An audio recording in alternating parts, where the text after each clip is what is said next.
¿Qué papel creo que tome AMLO en 2024? Hacer todo lo posible para que su partido gane.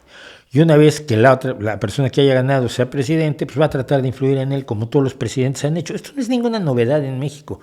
Todos los presidentes han tratado de instalar un maximato. Y a todos los presidentes les ha fallado porque cuando tienes todo el poder, pues ya no lo prestas.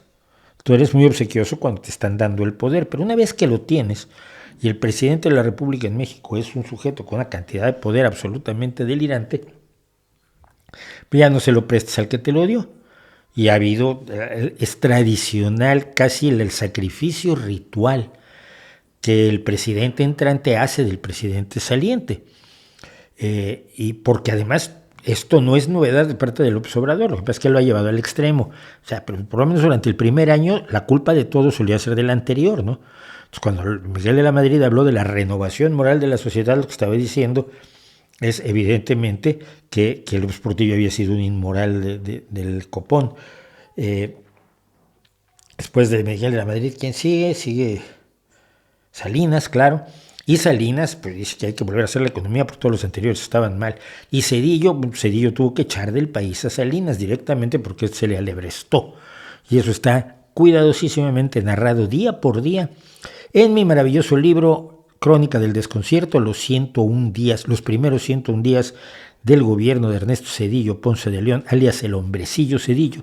Y ahí conté, porque lo seguí día por día, los 101 días desde que Zedillo toma posesión, se carga el país, nos desgracia económicamente, hace que la gente se empiece a suicidar porque no puede pagar sus deudas, en fin, todas esas cosas maravillosas que tenemos como recuerdo de Zedillo. La gente perdió sus casas, yo la mía, perdió sus autos, hubo divorcios al por mayor, en grupos de deudores había psicólogos todos los sábados para que la gente fuera a hablar con ellos, para que no se suicidaran, no se divorciaran, no golpearan a los hijos.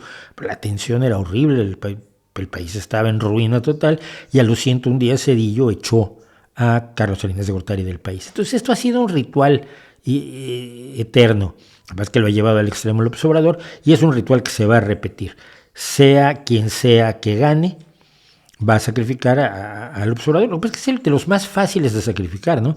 Él y Calderón o Díaz Ordaz, a quien Echeverría además le cargó las culpas que en buena parte le tocaban a Echeverría, son de los que es muy fácil de fenestrar, porque son sujetos de una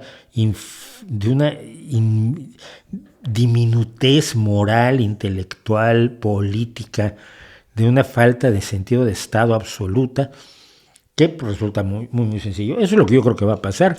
Gane Sheinbaum o gane Xóchitl, esperemos que no sea Sheinbaum, vamos a decirlo así.